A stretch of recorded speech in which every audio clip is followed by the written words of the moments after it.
Pues vamos a arrancar con el quinto informe del cabecita de algodón, ¿no? Como bien saben, AMLO hace como 4 informes al año, uno cada 6 de julio, el día que le toca el informe de gobierno, otro en diciembre. Es decir, el señor le encanta estar en este pedo de los informes, ¿no? Ahora, ¿cuál es la situación?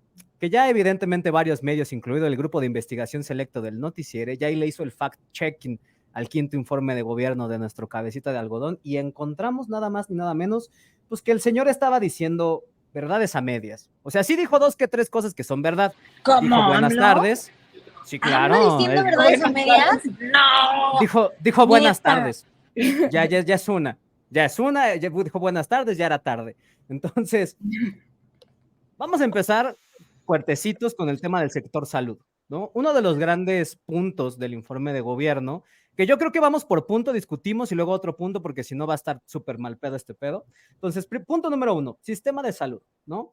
2 cosas dijo AMLO importantes sobre el sistema de salud. La primera es que a pesar de la grave crisis en materia de salud que había enfrentado el gobierno, es decir, la pandemia, nadie se había quedado sin una cama, sin atención médica. Esto evidentemente es falso. De acuerdo con datos del Instituto Nacional de Ciencias Médicas y Nutrición, eh, en, en solo 3 meses del Hospital de la Ciudad de México registró la muerte de 110 personas que fallecieron por no recibir atención de la unidad de cuidados intensivos por falta de disponibilidad de camas. Este estudio se realizó a través de una muestra con 800 pacientes diagnosticados con COVID-19 entre el 26 de febrero y el 5 de junio de 2020. O sea, cuando apenas estaba arrancando este pedo de la pandemia, ya no había camas, ¿no? Para empezar.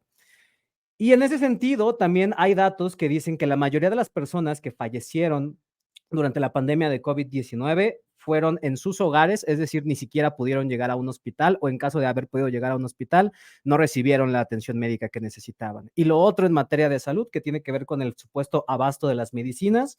El presidente dijo que ya estaba funcionando el nuevo plan del IMSS Bienestar. Por si no se acuerdan, teníamos el Seguro Popular, luego lo desintegró para hacer el Instituto del INSABI y luego desintegró el INSABI para sacar IMSS Bienestar. Es decir, ya llevamos 3 reestructuraciones del sistema de salud pública en lo que va del sexenio y dijo, bueno, ya estamos en 18 estados para garantizar la atención de calidad. Si bien es cierto que ya están en 18 estados de la República el famoso IMSS Bienestar, pues la realidad es que no solamente es casi la mitad de los estados de la República, con lo cual nos queda la otra mitad de estados que no se pueden abastecer a través del IMSS Bienestar, sino que también en materia de que puedan suministrar las recetas, solamente pueden suministrar el 82%. Es decir, de estos 18 estados, solamente se han podido suministrar el 82% de las recetas, con lo cual, si hacemos la matemática, la mitad del país no tiene accesos a medicamentos, ¿no? Entonces, eso es en materia de salud. ¿Cómo lo ven, bandita? Lo bueno es que íbamos a tener un sistema de salud como el de Dinamarca, ¿no? Yo lo veo bastante cercano, el sistema de salud de Dinamarca que proponía aquí nuestro amiguito Cabeza de Algodón. En serio. Y está muy cabrón que después de la pandemia que se supone que se tuvo que haber reaccionado de alguna manera, se tuvo que haber priorizado el sistema de salud por sobre todas las cosas.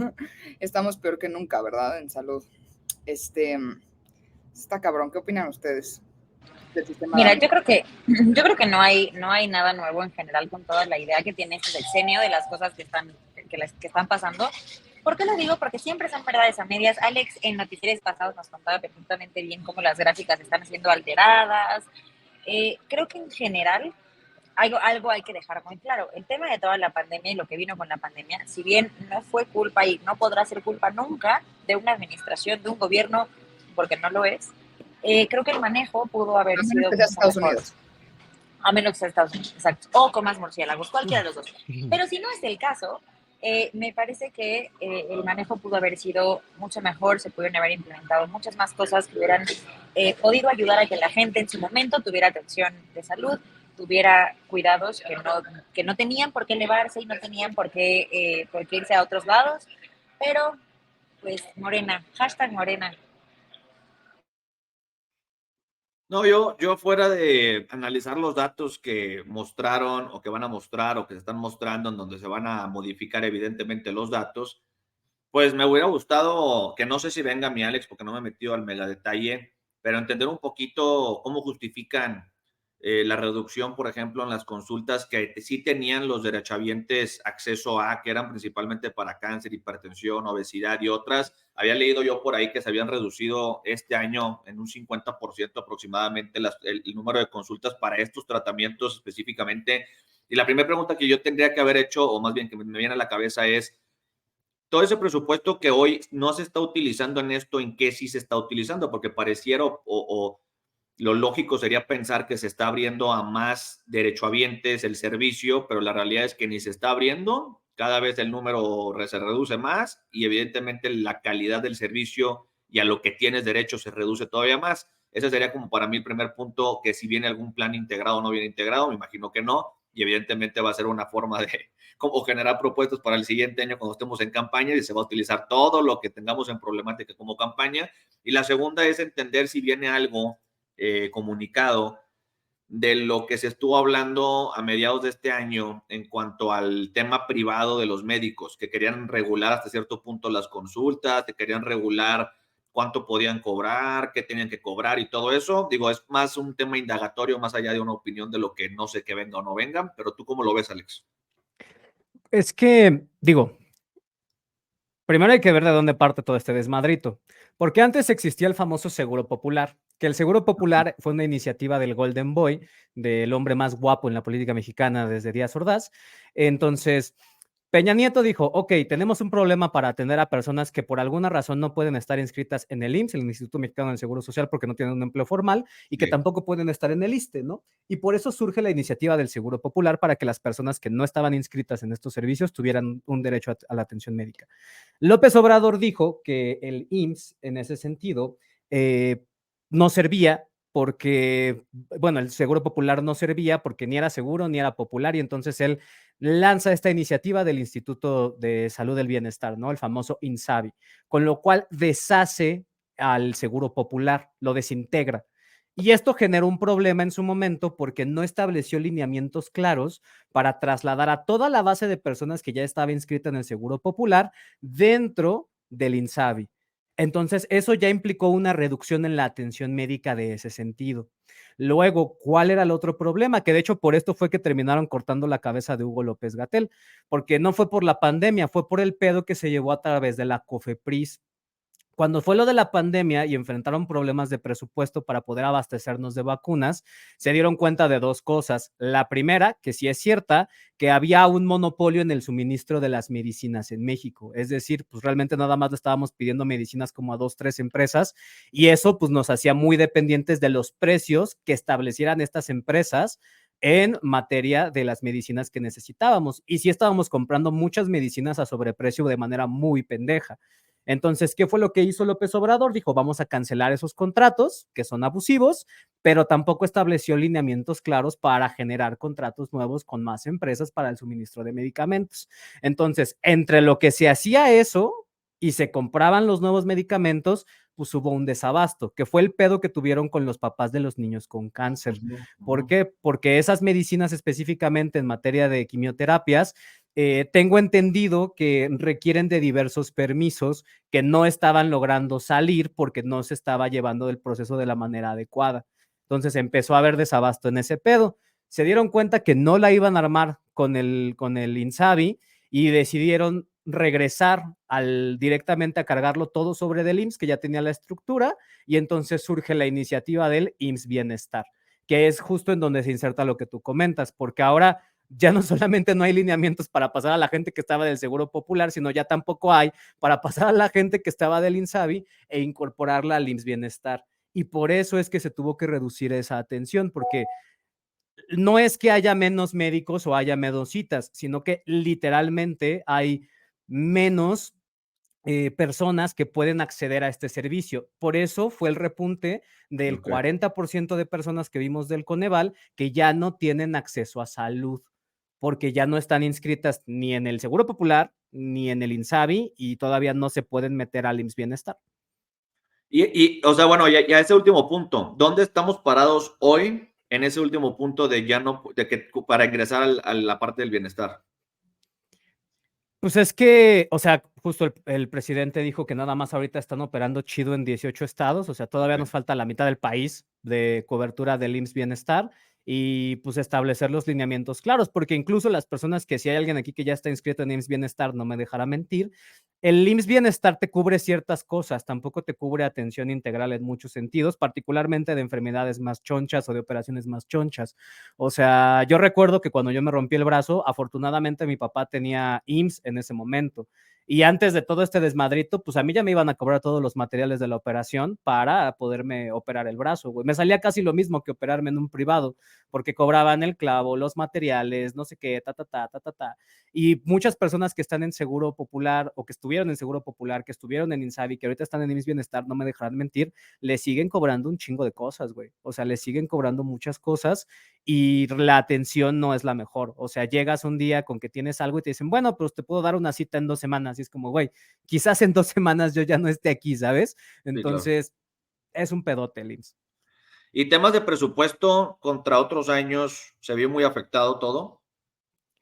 Eso es lo chistoso. O sea, no me he metido a detalle a checar la cuenta pública todavía, porque eso lo veremos cuando salga el presupuesto del próximo año, porque se va a estar bueno, porque vienen campañas.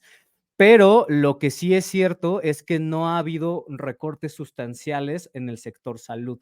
O sea, a pesar de que seguimos gastando casi lo mismo, poquillo menos, el sistema, o sea, la atención se ha caído. O sea, y la respuesta está en que todas estas reestructuraciones generan gastos, güey. O sea, cancelar Sí. un contrato, tener que hacer uno nuevo, tener que checar con nuevos distribuidores, tener que hacer todo este proceso, genera gastos operativos que no estaban contemplados porque AMLO pensó que nada más con cambiarle el nombre a las cosas, ya, o sea, ya le cambié el nombre, ya es lo mismo, todo funciona igual, es como no, güey, tenemos que reestructurar porque todos los contratos estaban a nombre del IMSS, no de IMSS Bienestar, pedazo de cabrón, entonces se tiene que hacer toda esa reestructuración en el sistema de salud que cuesta dinero. Pues bueno, vayamos viendo cómo sale lo del presupuesto particularmente de salud. ¿Qué otro tema traes aparte del, o sea, esta es la parte de salud, ¿qué otros traes donde podemos entrar a detalle?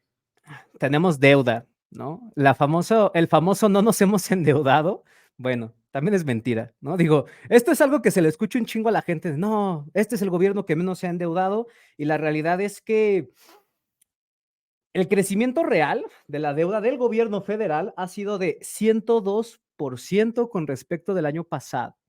Es decir, en términos generales, este gobierno se va a ir con una de las mayores adquisiciones de deuda en la historia del país.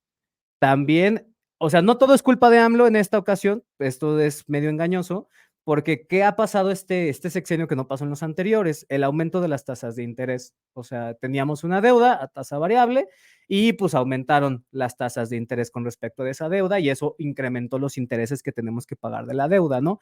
Pero también el viejito sí ha incurrido en endeudamiento choncho, por ejemplo, pero ¿por qué dice que no es deuda? Porque está bajo el concepto pago de obligaciones, ¿no? Eso es deuda. O sea, el güey dice, no, no es deuda, son obligaciones, güey. Eso es deuda. Es como mi tarjeta de crédito, mamón. Yo estoy obligado a pagar mi tarjeta de crédito. No mames, es deuda, cabrón. Entonces, esta deuda se explica en 4 cosas principalmente. Punto número 1, la cancelación del Aeropuerto Internacional de México, porque eso generó pago de obligaciones por la cancelación de los contratos y además varias cosillas por ahí que se tuvieron que generar, lo cual implicó deuda. Por eso se decía que el AIFA iba a terminar costando lo de 2 aeropuertos de Texcoco, porque la cancelación costaba lo de un aeropuerto, más lo que se iba a construir del AIFA costaba otro aeropuerto. Entonces es como si hubiéramos construido 2 aeropuertos. Luego está el tema del Tren Maya, que para construir el Tren Maya sí adquirió deuda, sí se hizo adquisición de obligaciones fiscales. Y luego también está el tema de la refinería, porque para la refinería también se adquirió deuda. ¿Cuál es el problema? ¿Por qué AMLO dice que no se adquirió deuda en este gobierno? Porque muchas de estas deudas se adquirieron a través de organismos descentralizados, no propiamente a través del gobierno federal. Entonces, si bien es cierto que el gobierno federal por sí solito no ha adquirido tanta deuda, todos estos organismos que se generan para la administración de los proyectos sí la han adquirido y esa deuda de todas formas la tenemos que pagar pues todos los mexicanos a través de nuestros impuestos. Entonces, sí ha habido deuda en ese sentido. O sea, no como deuda federal, sino deuda, vamos a llamarle, bajo las burbujitas de la cabeza mayor. Pública. O sea, es que es la diferencia entre federal y pública. Federal es que el gobierno federal lo haya hecho por sí mismo, pero pública es que de todas formas lo se paga a través de los impuestos. Tenemos un chingo de deuda pública, aunque no tanta federal. Que por cierto, en el Tren Maya, que ahorita vamos a hablar del Tren Maya porque ya fue ya fue el primer ride, la primera vuelta se la aventaron, según yo, hace 2 o 3 días y se inaugura en diciembre, porque ahorita hablamos de eso. Ese mismo tren incluso se superó la inversión inicial que tenía proyectada, ¿no? Es que, bueno, ahorita que hablemos del tren, vamos a eso, porque empezaron a construir encima de cenotes, güey. Hay una foto donde hay una viga atravesada en un cenote, güey.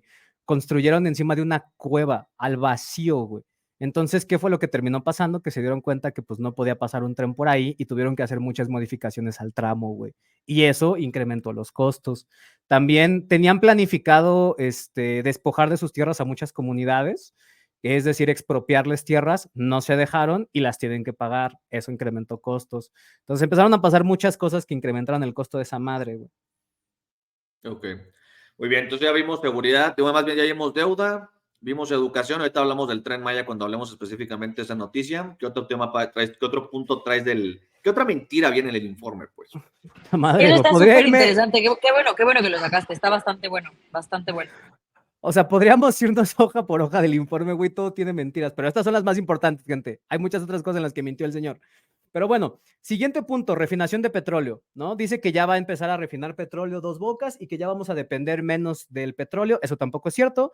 Dentro de una propia mañanera de AMLO hace algunas semanas, él había hecho pronósticos de que todavía íbamos a estar comprando gasolina, turbocina y derivados de diésel hasta 2025 todavía. Entonces eso de la autosuficiencia energética es una mentira.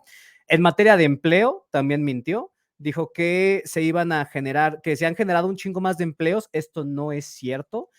Natalia se acordará muchísimo mejor de esto que yo, pero recientemente hubo la reforma de outsourcing, en donde metieron a todas las personas que estaban a través de outsourcing y eso pues hizo registros en el IMSS, porque para los que no saben, así se mide el desempleo en México, con cuántas personas tenemos registradas en el Seguro Social, porque en teoría son los trabajadores que tenemos.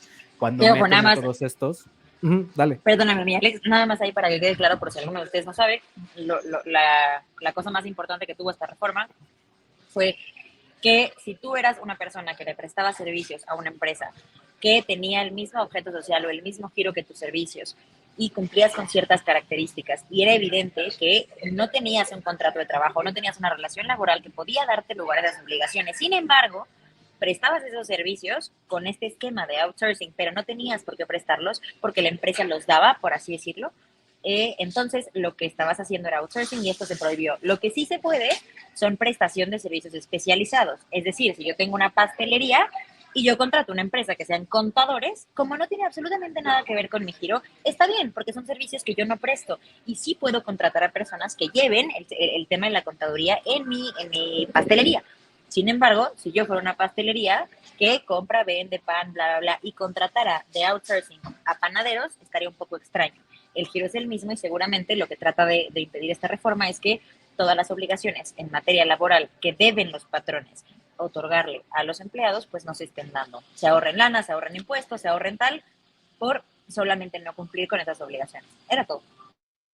Justo, es decir, no es que se hayan creado empleos nuevos, eran empleos que ya existían, pero ya se registraron ante el IMSS. Correcto, entonces exactamente. Te los venden como si fueran nuevos, ¿no? Ese es el gran logro en el empleo, ¿no? Y también, obviamente, los ejercicios para la regularización de los impuestos, que seguramente esto también Natalia lo tiene más claro que yo, que tiene que ver con el nuevo régimen de confianza, ¿no? Algo así creo que se llama, no estoy seguro.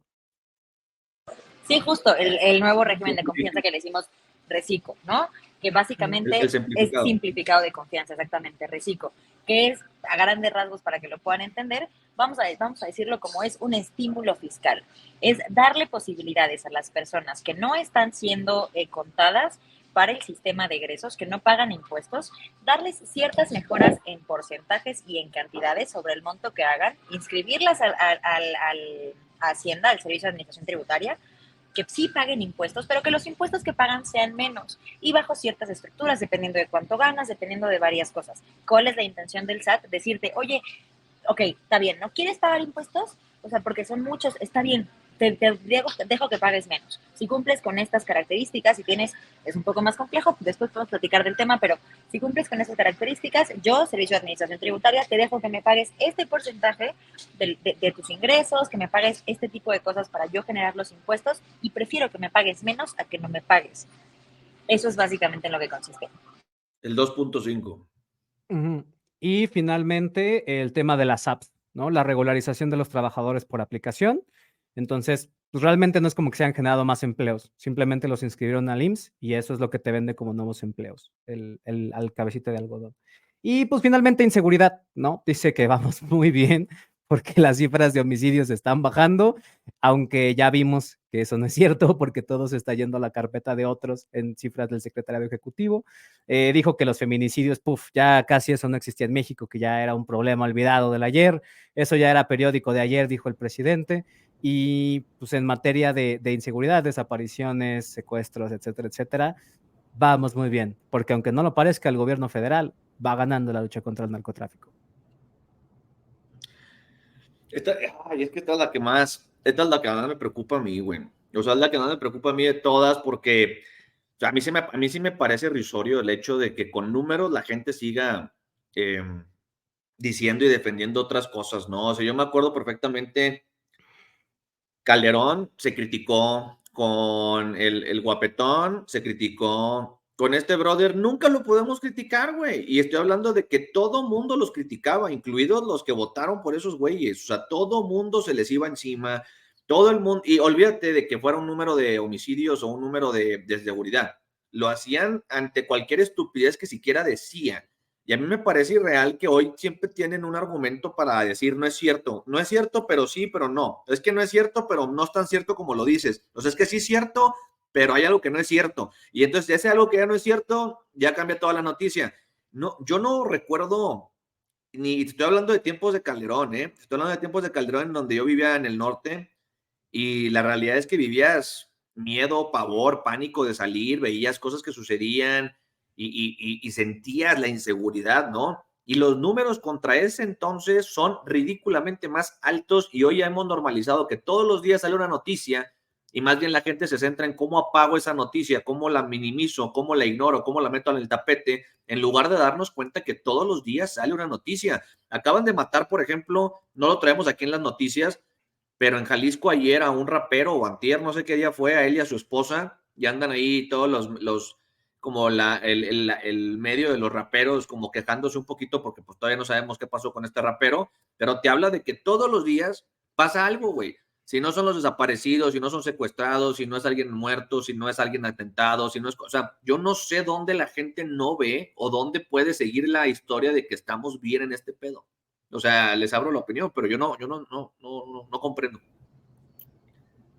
Pues mira, ¿sabes qué? Hace poco platicado con un amigo de ese tema y él tenía un punto que creo que es bastante bueno.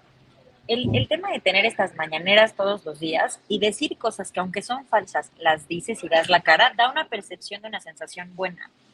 Da la percepción de que se están haciendo cosas, de que la gente está bien, de que las cosas se están haciendo de forma correcta. Porque el contacto que tiene la gente con las cosas que se reportan es él, es AMLO. Él puede manipular absolutamente todas las tablas, él puede manipular los datos y la gente se lo va a comprar. No digo que sea como enteramente la culpa de este factor, pero sí creo que te vende como una sensación de estabilidad. Creo que es un buen punto, por así decirlo.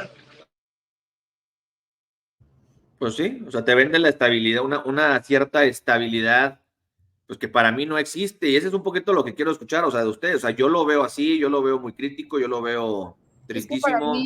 para mí este güey es un demagogo de primera clase, o sea, este güey desde su campaña, desde sus logos, los colores que usa, los foros en que se para, las palabras que dice, absolutamente lo que pone en las pantallas, absolutamente todo está hecho para apelar a las emociones, para despertar esta lealtad completamente irracional, completamente ciega de sus seguidores, que son los que los pusieron en la presidencia, ¿no?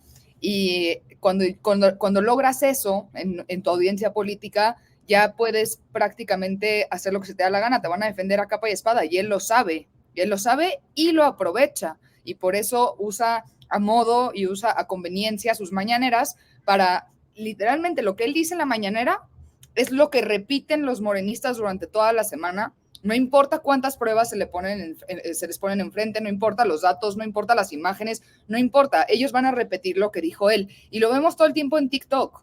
O sea, este güey acuérdense que es el mayor streamer de Latinoamérica. O sea, este cabrón lo siguen millones de personas diario. Entonces, lo hemos visto también en TikTok, cómo la gente ve un video de un ídolo suyo y no importa cuántas pruebas se le pongan enfrente, repiten lo mismo que dijo su ídolo. Y esto es lo mismo, pero en enormísima escala, en escala casi nacional. No sé cuánto tenga de aprobación hoy en día el señor, pero debe estar por arriba del 60-70%. Entonces, es lo mismo que vemos en TikTok, pero en una escala mucho más grande y mucho más importante, porque lo que diga un ídolo en TikTok o no nos puede valer un poco madres, pero este güey dirige el país. Eso es lo que yo veo. Demagogo de primera. Justo con eso que dices, hay una cosa que para mí también es importante, y ahorita lo estaba buscando, y la aprobación que tienes es del 63%. Pero, digo, varía dependiendo de las páginas, ¿no? Pues habrá que checarlo mucho más, pero también creo que una parte muy importante es, ha convertido a una red de fanáticos tan grande que aunque él diga algo mal, salen todos los demás fanáticos a decir, no, pero lo que quiso decir fue esto. Pues él se refería a esto. Es imposible que permitan que él haga algo mal o diga algo mal, porque lo que sea que no diga lo va a decir alguien que es un fanático. Entonces, no, entendiste mal, ese no era el punto. ¿Me explico? No, y aquí, por ejemplo, lo estamos viendo en los comentarios. Ahorita de repente hay una persona aquí muy enojada, porque para empezar nos entró diciendo que éramos de ultraderecha, y luego viene y dice, la ultraderecha y la ultraizquierda están mal, sus argumentos de cada lado son absurdos. Yo les diría a los dos lados, aterricen. Y yo les digo, incluida la persona del comentario, aterriza también. Porque lo primero que hiciste fue llegar a un foro en donde no conoces a nadie y lo primero que haces es decir que son de ultraderecha por estar criticando algo que viene en el quinto informe de gobierno, sin entender realmente si está bien, si está mal, si estamos dando un argumento sólido o no un argumento sólido, si estamos dando una opinión que te gusta o no. Solamente vienen y algo que no les gustó escucharon y automáticamente lo convierten en ultraderecha, oposición, mafia del poder, antiviejito, anti todo. Espérate, güey, tranquilo. O sea, aquí hemos dicho siempre, no estamos ni de este lado ni de este lado. Hablamos tanto bien y tanto mal de cualquier partido y cualquier noticia. Difícilmente me vas a ver a mí, o por lo menos yo quiero pensar que hablo por los que están en este foro, hablando bien de algo que sabemos que no está bien. ¿Cómo vamos a decir que está bien el tema de la inseguridad? ¿Cómo vamos a decir que está bien el tema de salud pública? ¿Cómo vamos a decir que está bien volarte la inversión en cada uno de los proyectos que dijiste que te ibas a volar la inversión? Explíquenme, por favor, de manera racional. Y ahorita lo vimos, por ejemplo, cuando hablábamos del sistema de salud, la primera cosa que aventó alguien por aquí es que no hablaron de los amparos para no repartir los medicamentos, están sesgando y mintiendo y maquillando y le chinga. A ver, güey. No, que no lo estamos tocando ahorita y no hablemos ahorita de todo lo que ha sucedido con ese punto. No quiere decir que estemos en contra de algo, no. Estamos abordando la noticia del momento, del día, del quinto informe. No lo que pasó hace 2 años, no lo que pasó hace 3, no lo que pasó hace 4. ¿Quiere discutirlo? Lo podemos discutir. El punto es, abran la mente, como bien les gusta decir, para entender lo que no está bien. Esa es la realidad. Pero bueno, perdón, tenía que hacer ese pequeño paréntesis. No, y es que está cabrón porque justo, a ver, muchas de las personas que defienden al viejito santo lo llevan acompañando desde el inicio de su carrera política. Y a muchas personas luego se nos olvida que la carrera política de este cabrón es más larga que mi vida, güey. Este güey lleva haciendo política desde antes de que yo naciera, güey. O sea, este güey ya estaba haciendo paros en Tabasco para que la gente no pagara la luz de la CFE porque estaba muy cara, cuando yo todavía no estaba ni en pláticas, cabrón. O sea, y entonces muchos de los que son jóvenes, ¿no? Ponle tú menos de 30 años, pues toda su vida ha girado en torno, que han estado en ese movimiento, o que sus papás estuvieron en ese movimiento, toda su vida han acompañado a este güey. Ahora imagínate que tienes 25 años, los últimos 18 años de tu vida has escuchado campañas de este carnal y te convence, y de pronto tienes que admitir que los últimos 18 años de tu vida fueron mentira, güey.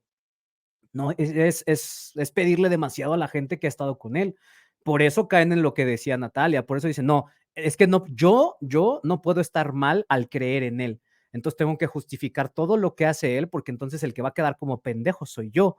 Entonces no puedo quedar yo como pendejo. Y por eso hacen lo que hacen y por eso defienden como defienden y por eso pelean como pelean. No es porque crean en él, es porque no quieren quedar como pendejos ellos. pero eso no altera en las votaciones, porque en las votaciones nadie se va a enterar por quién votaste, y ya pasó en la Ciudad de México y va a empezar a pasar cada vez más, que cada vez menos gente va a votar por Morena, porque sí, cuando le preguntas a alguien, oiga, oye, ¿tú apoyas a AMLO? Te va a decir sí, pero cuando esté en la votación va a decir, pues es que desafortunadamente mi hijo desapareció, desafortunadamente a mi papá no le puedo comprar una medicina, desafortunadamente perdí mi chamba, desafortunadamente esto, desafortunadamente el otro, y ahí es en donde se va a ver ese voto, güey. Ahí es en donde se van a ver esas opiniones que la gente no dice en público.